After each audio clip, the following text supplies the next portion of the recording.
wanted to feel like a Deadlock god, but the game just was not working for you? You can open the console, type Kingme, and then you get 1,000,000 souls and all of your levels. So what if we took one initiate, gave him Kingme, and then pitted him against 6 Eternus players? Who would win such a match? Well, let's find out.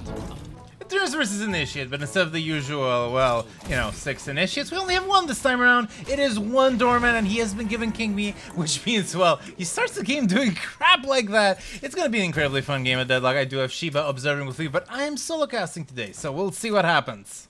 We need to really talk about strategy. So, as far as the core strategy is concerned, there's a very simple, very trivial thing to do.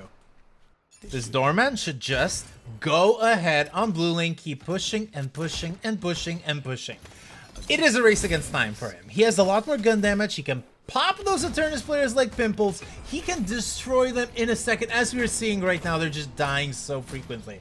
But he has a timer because that McGinnis, that zombie, they're gonna keep pushing and pushing and pushing. And they're not gonna stop unless you somehow make them to. But if you do that, the Eternuses on the other lanes are gonna push. So the only correct thing to do in this particular position is for this Initiate player to push all the way down blue without ever being interrupted by anyone. Right now, the Initiate is losing the race against time. We see this McGinnis and this Victor pushing really hard on the Walker on lane number 1. We do see that Hayes and Vindicta doing the same on lane number 3. But the Initiate is still a Guardian, so despite being a lot weaker, these Eternus players have managed to get a lot more space. However, as long as the Initiate does not do what he's currently doing, namely go and try and defend his Walkers, there is still a shot. Oh god, he's gonna lose, isn't he? Well, this Doorman keeps getting kill after kill after kill, and that's perfectly good. But however, he is losing his shrines. He is going to try and do some sort of advantageous play here. Maybe push towards this Walker on the center lane while everyone is distracted. I mean, he should be able to win this 2v1, but that Mo grabs him right straight into the Walker. And because the Walker just does so much max HP damage and the Sinclair is there, it is just GG. That is a dead Doorman. Okay, so the assault now is inside the Doorman's base, and I mean, this is technically where he should be the strongest, right? I mean, if he has a problem, he should be able to use his cheat death, try to get out of things. I think that he might be able to survive here and try and get a whole bunch of Eternus kills and maybe try to delay the game as much as possible. But I mean, as the game goes on, the Eternuses get stronger and stronger and stronger, and that Sinclair can be so good stealing those Doorman ults. And at the same time, the shrines are almost gone. This Doorman is just suffering over and over again. Is he gonna die right now, right here? Well, yeah, that cheat death has been activated. That gives him only a couple seconds for him to survive, but he does manage to use that to zipline straight into base, and he's gonna be able to heal fully. Now the question is, can he repel those invaders that are coming for him? And I really hope he can, because otherwise this will only be a very short 6-minute game. But yeah, he's gonna go in, he's gonna try and do a whole bunch of damage. I mean, but there's just so much going on his way. He's only at 1,000 HP, does not have cheat death to escape anymore, but a Bell, oh my god, that Bell does manage to kill 4 of those Eternus players at once. I mean, it is kind of surprising it doesn't have rapid recharge, because that rapid recharge could have been so useful there. But he's going to be able to wrap up the rest of them, and I think that another onslaught is coming, though the respawn timers are just not large enough for this Doorman to have any respite. He's not even going to be able to go in base and try and, heal up a little bit before this next fight comes. He doesn't have his Doorman ult, and there's just so much focus on him, and that's it. He's dead. Okay, so last base defense here. That Doorman is already captured within the Baroness using the powers of that Sinclair, and I don't know if he's going to be able to do much. He does have a whole bunch of damage, but then again, so does this team of Eternus players. They might all have only like 8k, 9k damage, but they are certainly getting the weight in gold of their bullets. And I mean, is that going to be enough though? Yes, it is. That Doorman is going to die, and I think the Eternus players are going to be able to wrap it up. Yep, any second now. Okay, I'll admit, pretty bad, but what if we try 2 initiates instead? Will that make enough of a difference? My Rem is buying basic mag.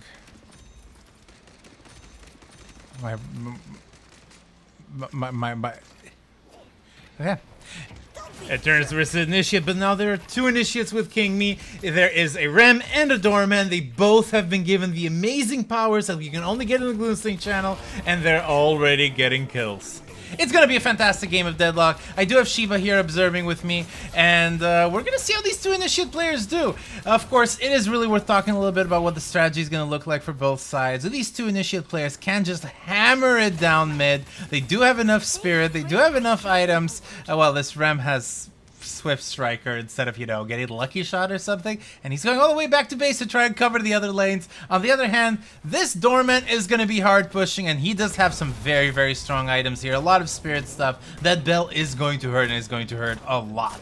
Now, of course, the big first blocker that these Eternus players are going to have to face is that flex slots. They do have 1,000,000 souls each. They would like some more items. They would like the rapid recharge. They would like some more gun stuff. How are they going to get it? Well, of course, they're going to get flex slots. On the other hand, the Eternus' game plan is very different. They have to cut those waves, and we do see that Viper sneaking in behind enemy lines, trying to ensure that getting those walkers is going to be very difficult for Team Eternus. It's not going to be trivial at all. Now, on the other hand, the Eternuses are going to be pushing on those side lanes as long as the Rem is not there, and try to get those walkers, try to get a little bit of souls going on, get those shrines, try to like out macro these initiate players who unfortunately cannot be everywhere at once. And that's going to be the very big problem. Right now, for the Doorman, he has to go and do as much damage as he can, while this Sinclair and this Mo are trying to delay him as much as possible. Those disarms are going to be valuable. 3-4 seconds of Rapid Hex can be a difference between life and death for these walkers, especially because the walkers do max HP damage, which is so valuable if you're facing much stronger heroes. This Ram has opted for a gun Ram build, is going for that split shot, and it's working out so far. He's been cleaning and he's been doing a whole bunch of work, but the big problem is, of course, this Doorman who has to go and find the Viper, and he finds him and stays there for a couple seconds. He's not gonna go in, he's not gonna throw a bell in the ground, and does not matter. That Viper is dead. I mean, cutting waves is just so freaking important, and it's gonna be like the real big showstopper. But on the other hand, the first walker is not going to these Kingme initiates. First walker has gone for Team Eternus, and that's gonna matter a fair bit. And we do see another incredibly important, powerful thing is, of course, those Rem minions. This Rem is doing all the hugging that he can to power up his minions, giving him the little helpers, and just use them to push game instead. Oh my god, we've missed some biblical levels of greed apparently. But yeah, we need to talk a little bit about the Eternus choices. They've gone for high damage gun characters. They've gone for the McGinnis, they've gone for Viper. There were 3 characters that were banned. Those were Venator, Ladygeist, and I think Wraith. So those are very, very good choices for Team Eternus, for Team Initiate to ban. They're characters that can do a whole bunch of damage. Ladygeist is a bit more of a personal choice. But yeah, still, McGinnis and Viper were left in the game, and those are both characters that can shred towers if allowed to exist. Even at 3k, 4k souls, they're going to get intensifying mags, they're going to get their monster rounds, they're going to get their cultist sacks, and they're going to do a whole bunch of work. Right now, however, those bells are no longer shredding. This the Eternuses are, you know, managing to get a little bit more survivability, getting a little bit more of the resistances that they need in order to ensure they don't die to a single bell. And lo and behold, that Sinclair has survived, made it back to base, and that is the important thing at the end of the day. The Ram is in the meantime trying to play base defense, while this Doorman is just pushing and pushing and pushing and pushing. But the wave cutting is just too freaking good. There are no minions here right now. They're soon going to be destroyed, but oh yeah, oh, that is actually really good. I don't think the initiate understood what the hell happened there, but of course, using that Sinclair ult gives you a using the Dormant ult does give you unstoppable, and that means that Sinclair could not use the stolen ult for a little bit more. But however, the Eternuses are all here, and they have managed to turn him into a bunny. The punches are plenty, but is there going to be enough time to survive? The Dormant does have a whole bunch of leech in his kit, so we're talking about that Mystic Reverb. We're talking about a bunch of stuff that he could use, and he does have that Sheet Death, which can be very important at surviving. He puts a door in, tries to get out. The shields are there. The lethal venom, is that going to be enough to wrap him up? No, it's not. And a nap comes in out of nowhere. The initiates might be initiates, but they still have the power of friendship, and the power of friendship saves that Doorman's life. Truly some high tier gameplay here. We do see that this Ram has now switched some of his items to a little bit more appropriate ones, a little bit more tier 4s, and oh no. Oh no, are we seeing this? Shiba, are we seeing this? I don't even know how to talk about this, but it is gonna be mid-boss. We do see this doorman is staying up above, trying to do as much work as he can, trying to distract. His base is falling down, but that mid-boss is gonna be grabbed within seconds now. And I mean, I don't really know. I don't know what you could do in this sort of scenario. If you're Team Eternus, you're just gonna die to that doorman. You're gonna be 1-2 shot, but there just isn't enough damage. If the doorman was there definitely would have been, but sadly there was not.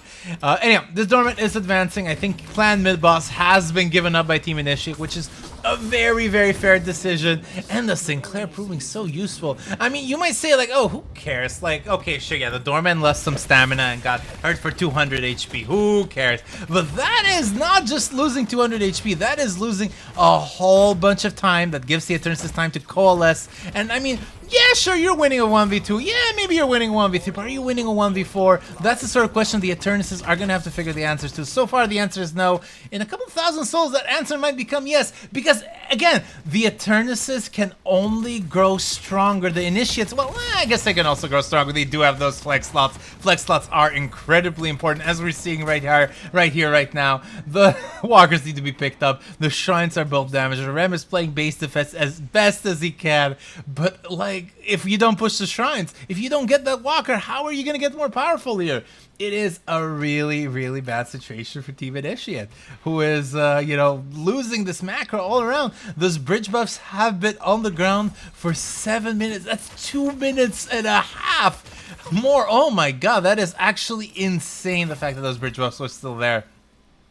It just goes to show how scary these Initiate players are.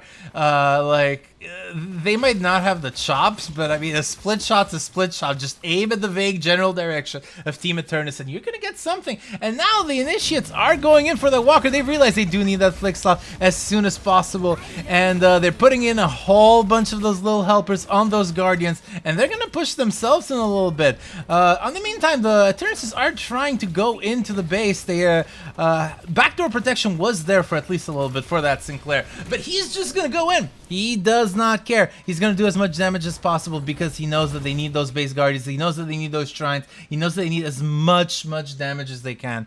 And of course, the Initiates are coming back. They do have that flex slot finally secured for themselves. I'm so curious what items they're going to buy. We're going to check that in a second. They have not bought anything yet because they're just busy clearing base. As long as they're there, the Eternuses know that they cannot even attempt to be close. They will be picked. They will be hunted. They will be shot. But yeah, let's see what items we're gonna get here, and we do see Phantom Strike. That's an item. I mean, it's a good green item. It does disable your gun, which can be very valuable, especially against a McGinnis, a Viper, Victor. Phantom Strike. 2 Phantom Strikes. Not one, but 2 Phantom Strikes. I think this is a coordinated pick. They've decided, you know what? X gonna give it to you. X gonna give it to you. He's gonna Phantom Strike and kill you. And we do see that this disarm is actually proving to be very powerful. We do see a very big sleep coming in. A pillow is secured, but oh no, there's a lot of debuff reduction and coming in from that mole man. Is there gonna be anyone from Team Eternus who's gonna be able to help him? No, he just has to survive till he gets the next burrow. But I mean, he's managed to trick the Initiate with those silly little vents. He's trying so hard to survive. He needs to survive for 20 more seconds, and I think he can make a run out of it. It seemed like so slow. Like, I mean, I don't know what's up. I could have sworn he would have woken up a lot less early. I guess just no duration or something. But yeah, Team Eternus is going in for that third walker. That third walker is going to give them flex slots, which they don't really care about, but much more importantly, it's going to give them a whole bunch of souls. And suddenly we see that McGinnis is 17k. McGinnis, of course, walker extraordinaire. She's going to be able to always kill those walkers, but a bunch of minions are heading in towards this walker on lane number 1, and that's going to be a whole bunch of brews in here. Of course, this Rem is defending base in the meantime. I think he can handle a 1v4 even in his weakened state, especially if that Dormant is able to grab that walker and grab that last item. He's fighting a 1v2 for his life. That Sinclair ult can be just so freaking dangerous.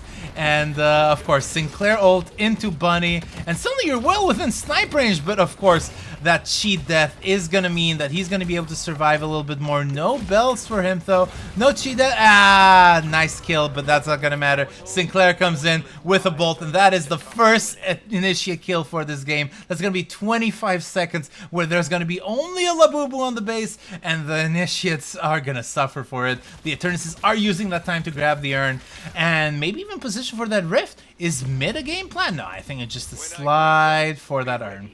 But yeah, a lot of map control from Team Eternus right now. We do see mid-boss has been finally targeted here. All 4 Eternuses are here. Are the initiates going to be able to make it in time? The waves are just not there, and I don't know if the movement is part of Initiate's kit. And I think that's 1, that's 2, that's 3 regions, and suddenly Team Eternus is going to be in a much, much better position to contest this game. But yeah. The assault has started now. The Eternus team is a lot strong with those rejuves. Of course, this doorman really needs that rapid recharge in my opinion. I think that's a lot more important than a bunch of items in this kit. You're going to be able to one-shot. You don't necessarily need Boundless, and probably didn't need that Phantom Strike either. But it's still a very interesting choice. I do like Indomitable as well. I think that's a very cute little choice. Means that you can survive a Monkril combo or something like that, and give him a little bit of space to retreat. But the shrines are falling. The Eternuses are just abusing the strength in numbers. Tiny little gnats these Eternuses are, but a million gnats can take down an elephant, and boy oh boy are these initiates dying. Their base is just not in a very good position. A sleep comes in. I don't think that sleep manages to secure much. The McGinnis is here. The McGinnis has gone for Mercurial Mag build, so that's going to be a whole bunch of damage. Mercurial Mag can be such a good item on McGinnis. We don't often see it just because Gun McGinnis is not great, but if your goal is just getting those shrines as soon as possible and you have your team that you can count on, well, McGinnis is your character for going Mercurial Mag, I guess. But yeah, Hidden King Shrine Patron is going to go down. This McGinnis is not even thinking about the Labubu. Labubu, oh, actually, no. Now she's thinking about the Labubu. She's like, oh, wait a second, that's a 400 health one. And the Patron has gone down. The Doorman is in the house. He's going to be able to mount one final defense. Or is it the case that Team Eternus is just going to die right here, right now? Oh, God. Charge, charge, charge being called over and over again. I don't know what they can do here. And suddenly that is one dead Eternus. And, well, that's just going to be Pit here. GG. Game 3 with 3 initiates? Well, game 3 with 3 initiates. 3 initiates versus 6 Eternus players, but these initiates aren't just your normal run-of-the-mill initiates. We have given them the Kingme command, which means they start with 1,000,000 souls, which means they can do whatever the hell they want in terms of purchases, and boy oh boy are they already doing that. They have gone for a full punch build on this drifter. We're gonna see how this one goes. There's 3 of them now, and they have opted to go for 1 on each lane just to keep all lanes as pushed as possible. And I'm curious to see if that strategy is gonna work. We do see Abrams and Drifter are 2 of the characters picked, and of course Doorman as the 3rd character. All those are very interesting choices. Of course, Abrams is just one of the tankiest characters in Deadlock. Everybody knows that. Abrams that is a couple thousand souls above you is nigh unkillable. And this is not just any Abrams, this is Greed Abrams. It's gone for Spellbreaker. It's gone for Witchmail. It's gone for everything his art could have desired. And we do see this Doorman has gone for full no gun build, not even that ballistic enchantment, which is a very common choice for Doorman. He's gone for full spirit and that cheat death and Indomitable just to ensure that they survive. And of course, Drifter has gone for the melee build. I'm so curious to see what the strategies are going to look like. We already see a little bit of that strategy. If we look at that Viper, what the hell is that Viper doing so deep in enemy territory? Well, that Viper's cutting waves. And that means that the Eternus players are going to have a little bit of a struggle pushing, especially if you're a spirit character like this Doorman is. And oh no, this Viper has been found out. 1 or 2 bullets is going to be enough to end his life. And no, he just slides away. No, get Doorman Baroness. Anyhow, that's gonna be a dead snake. I am very much against killing snakes in the Glutensnake channel. Please don't kill me. I love you all my fans. But yeah, this Abrams on the other hand has managed to push in all the way to that walker, and this is gonna be very interesting. Of course, there's a lot of gun damage that is needed to take down a walker, especially at minute 2. This Abrams has punches. Now, of course, as I'm sure many people know at this point, walkers don't have melee resist, so you can punch them as much as your heart desires and you're still going to do a whole bunch of work, even if you don't have a lot of gun damage. Now, the problem is, of course, that when you try to go next to a walker, you're going to get stomped. And if you get stomped, well, that's a little bit of a problem. So, yeah.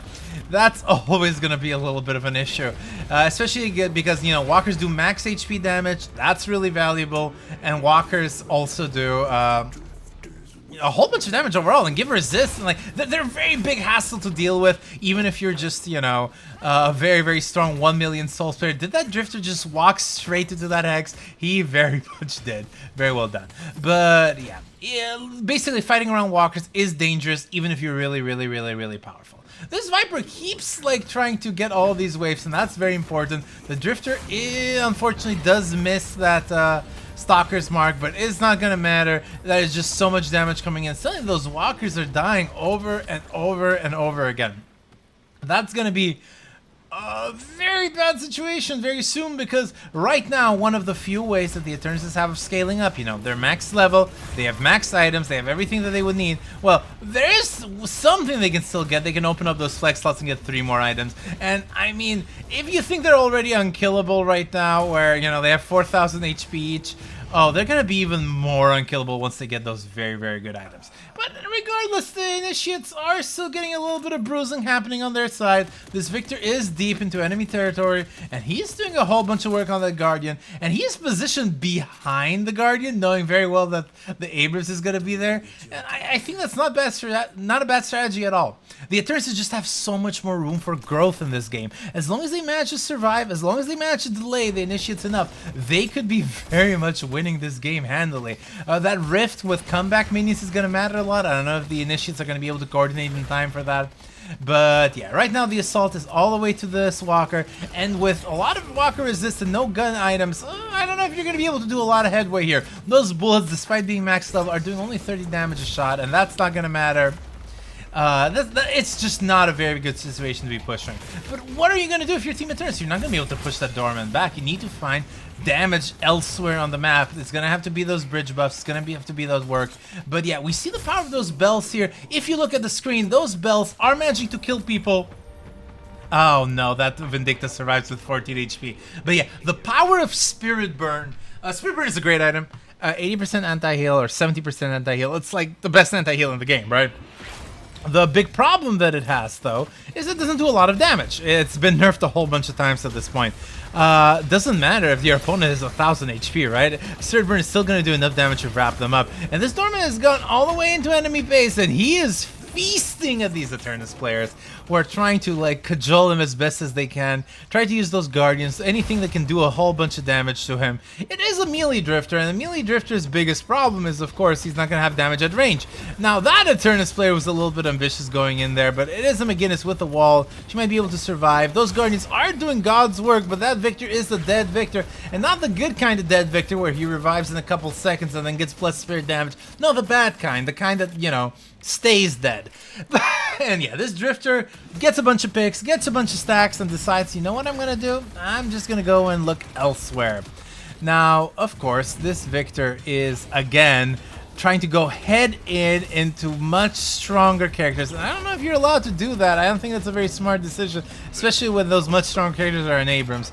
But that Vindicta is going to be nigh unkillable with no gun damage and mostly melee stuff. The stuns are going to matter a fair bit, but there's a whole bunch of debuff resist on Abrams' kit. They're unstoppable, that Spellbreaker. All of those items are going to mean that that Abrams is only going to be stunnable for a very short amount of time. And for something like a Sinclair Hex, that's not good. You really want to have as long of a Hex as possible. The damage amp, those punches that you can get are going to be so valuable. This Drifter is still at, you know, very low HP, doesn't have Frenzy or anything like that. Will be able to help him at low HP. Instead, he's trying to take a very, very big fight here, and I think he's going to be able to get pick after pick after pick. These Eternus players are struggling to defend their base, but that Sinclair does manage to steal a Drifter ult, and he's going to be able to walk away in the darkness. And I think, yeah, that's going to be some level of survival here. Now, of course, in the same time, sacrificial lambs are being sent on the Initiate side over and over again just to cut those waves as best as they can. That's the only thing holding the Eternus, the Initiate advance. And it's proving to be a good strategy so far. I'm loving what these Initiates are pulling off and loving what these Eternuses are pulling off. But the assault now is squarely on the Eternus base, and those Guardians are slowly dying. And I mean, one of the big problems that these Initiate players are having is, you know, their lack of numbers. That means that their macro is not going to be at the level that you need it. I mean, their Initiates, their macro already isn't at the level that you're going to need it, right? But the worst thing is that the macro is going to be worse because, you know, you're 3 players, you're 3 Initiates. Now, what happens if you get those Guardians is you get some speed up on that zipline, and that can matter a fair bit. That speed up on the zipline is just so freaking important. We do need to start talking a little bit about the Initiate's choice, the Eternus choices, and we just see they've gone for a whole bunch of anti-heal here. That Toxic Bullets proves to be such a good item. Snipes up plenty, but is there going to be enough time to kill this... this Abrams? Apparently not. He's at 500 HP and still causing problems. Parries are not gonna be enough, it seems. The Billy comes in, tries to go for a really nice thing there, but immediately gets heavy mealed and dies. And that Abrams is surviving at 1000 HP. I do love the Toxic Bullets. Max HP damage, so freaking important in a situation like this. And I think he's going to be able to survive as long as he just doesn't die like an idiot, especially with the Drifter backing him up. On the other hand, that Dormant is almost wrapping up the Walker. He's been working on it for a while. He's been advancing. He's been pushing. Those Phantom Strikes are proving to be really good. Phantom Strike into Dormant ult. That is some tech that you can only see in the Glutensnake event. I don't think I've ever seen that before. Maybe it's meta. Maybe it's compy. I don't know. I am always so interested to see the weird stuff that both Eternus and Initiates play at our events. But yeah, no Walkers anymore, and that's going to mean that these Eternuses are going to be at max power. Like, this is as strong as they're ever going to get for the entire game after they buy their last item. They can opt to sell items, they can, like, you know, change some stuff around. Like, for example, the weighted shots. Would you go for weighted shots there? Wouldn't you go for like a lucky shot or something just to amp up the damage? Maybe you don't need damage. Maybe you need more resistance. Maybe you need like a Spellbreaker or something. I don't know. Anyhow, Magic Carpet. I like this choice a lot. Anything that gives the Initiates any level of mobility is going to matter a fair bit in this sort of game, as these Initiates are struggling to defend their last Guardians. A bunch of parries are coming in, and of course, the only stun in the whole game that is not affected by debuff removal is that parry stun that too many Shivs were abusing that back in the good old days, for those people who remember. So, you know, if you get a parry on that Abrams, who is going to be punching a lot with that Crushing Fist, you're going to be in a hell of a bad time, because that Abrams is going to get focused down, and he has so much HP, though. Okay, but now, the Eternus team is all focused on this Abrams. They do have people with 5,000 souls, 6,000, 8,000 souls even, and that's going to matter a fair bit in these sort of fights. They're going to have all their kit. Unfortunately, they're still dying like flies. Between the Siphon Life and that Infernal Resilience, the Abrams is unkillable, and of course that Infuser. Infuser is just such a good item on a very, very fed Abrams. Now, of course, this Dormant uses... Oh, that's brilliant. I love that. Magic Carpet just so he can Baroness that Vindicta. Very good stuff here. And suddenly Shrine number 1 is dying. The Dormant is going to go straight into the Curse, and he's going to get Baroness. Oh, the Indomitable triggers. And that's it. That's why Indomitable is a very good item. People always say, why don't you buy green item? Why don't you buy green item? Well, that's why you have to buy green items, right? Like, you just survive some stuff that you normally wouldn't have. Of course, this is a sort of game where there's 3 people with Kingme. But I mean, like, a player with Kingme, a Wraith at 40k souls. What is the difference? What is the difference? Am I right, chat? Anyhow, this Drifter is chasing this McGinnis. McGinnis, one of the slowest heroes in the game, but in the hands of an Eternus player, always going to be the sort of hero that can do a whole bunch of amazing stuff. And of course, that turret. The turrets can be so annoying when you're like going on zip lines or you're going on vents. They can just knock you right off. But with both shrines dead, I don't know, precarious situation. In the meantime, Team Eternus is passing for those walkers. I would just see this Abrams is typing something. He was just standing there for a second. Maybe he's just admiring the scenery. He's trying to figure out a game plan. He's like, I'm too strong for you. What are you gonna do? This is why we need like taunts in the game, just so you can go like spread your arms like in T-shape and go like, witness me, or like are you not entertained, like in the Gladiator. People watch the Gladiator. Has the young generation watched the Gladiator? I don't even know, but this is basically gladiatorial combat as far as I am concerned.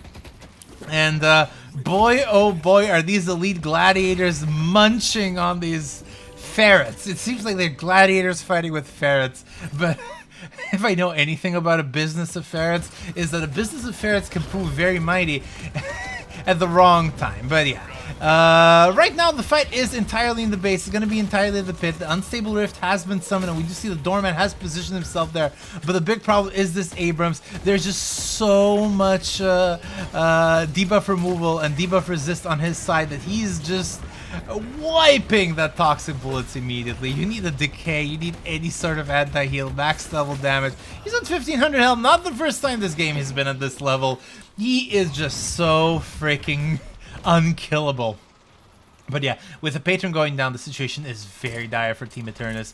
The amount of strategy they can do is going to be very limited. We do see the Viper already in position for cutting those waves. You got to cut if you have any hope in surviving this game. Let's see a little bit of what kind of items we're seeing. Toxic bullets, heroic auras, weakening headshots, anything that can, you know, reduce a little bit of those resists. And we just see an incredible dodge there by that Sinclair. Just uses his Magician's Assistant to get the heck out of there. And, of course, a very nice parry there. But, of course, the Crushing Fists. Can you go through a parry with Crushing Fists? No, was it Indomitable? I don't even know how to survive. Maybe he had Unstop. But yeah, that was a very good survival there. But that is going to be a dead Abrams. And dead Abrams means that suddenly this whole assault is a little bit less powerful. Is this the turning of the game for these Eternuses? I don't know. The Drifter is just standing there. He is hoping for a kill here and gets a very nice rend, and that's going to be enough. The Phantom Strike is just too freaking powerful. And we do see a knockdown here by this Drifter. I guess I didn't notice that. I think that's very good, especially when you're dealing with a Vindicta, especially to just slow a character down for a little bit. I mean, normally the answer would be just get debuff remover, or as the kids call it nowadays, dispel magic. But like, do you have souls for that? You're at 9k. You're just like really behind. The Drifter is going for kills though. He is not going for that pit.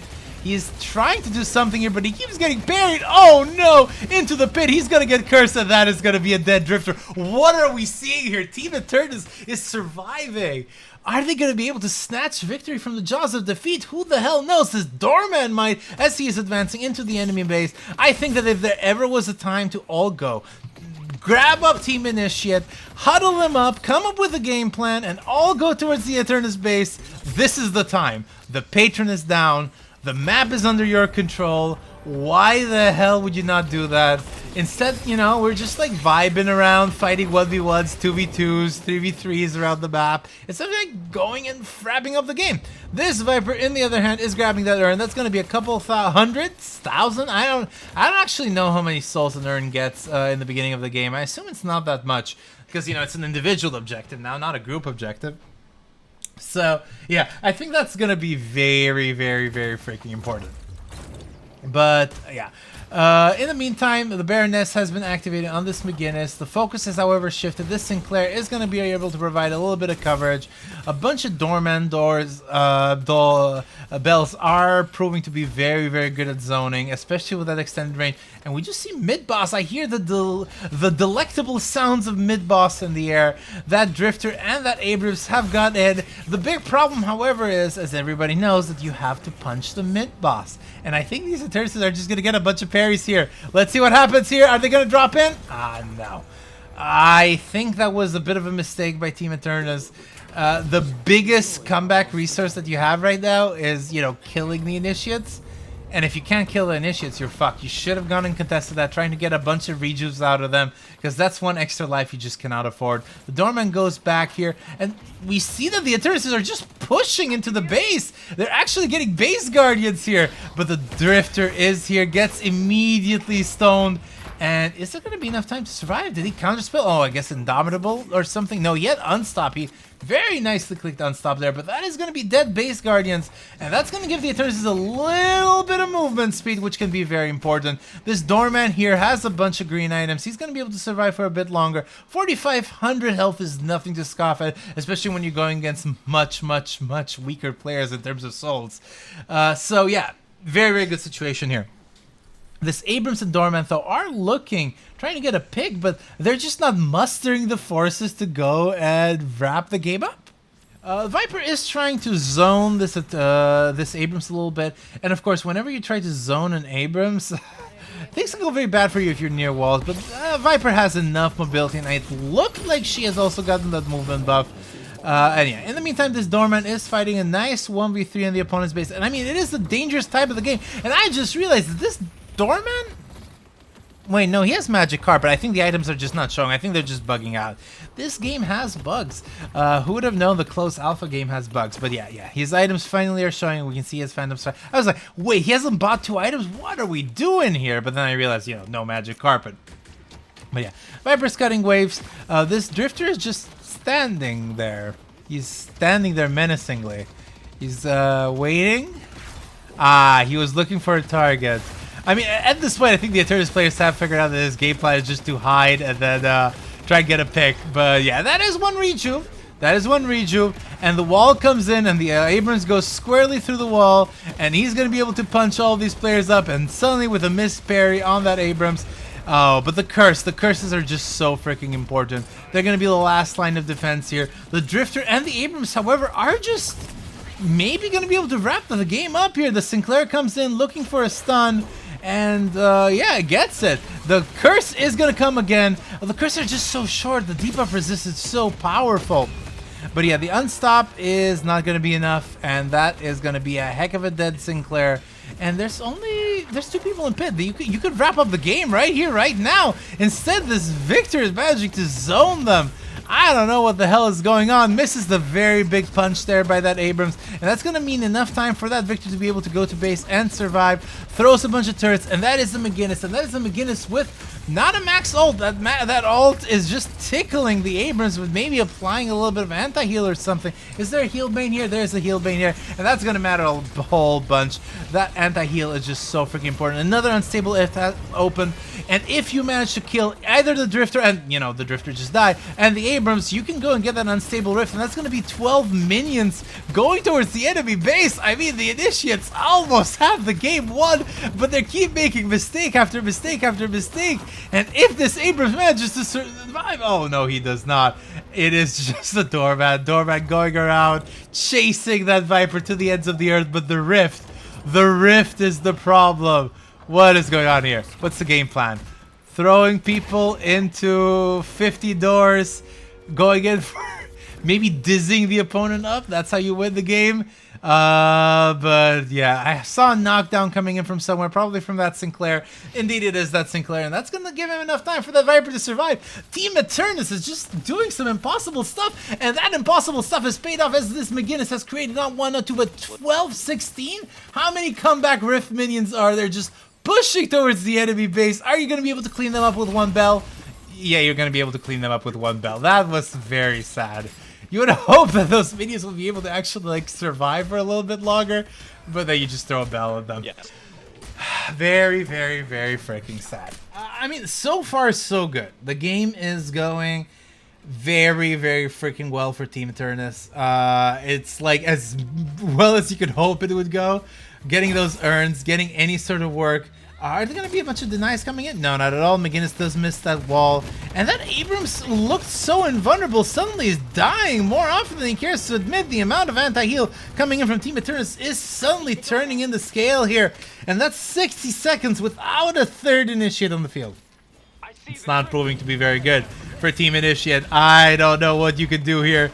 Of course, the big thing is, can you as Doorman... can you as Drifter just, you know, do some stuff here? Try to get those last base guardians, try to like backdoor stuff while you see this McGinnis and Victor are not here, that Vindicta is dead. Try to 1v3, especially with the Doorman coming in to help.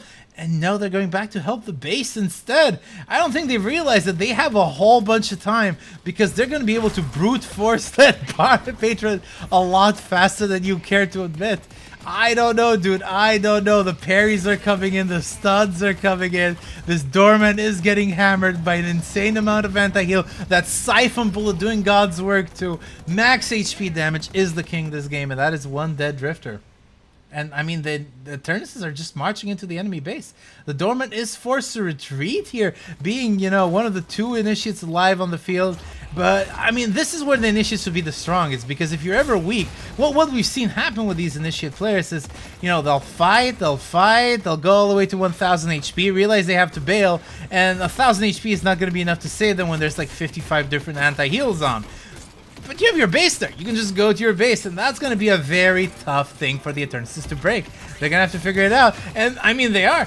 One shrine left. And suddenly the macro is almost repaired for Team Eternus. The cheat death proving to be so strong for this doorman. It's not going to matter, though. That's 2 people dead. And that's only an Abrams coming in, playing the 1v6 of his life. And I think this is just, you know, might be the sort of game where you just die. Yep, there it is. I don't know. It seems like the Eternuses might have figured out how to have the comeback of the century here.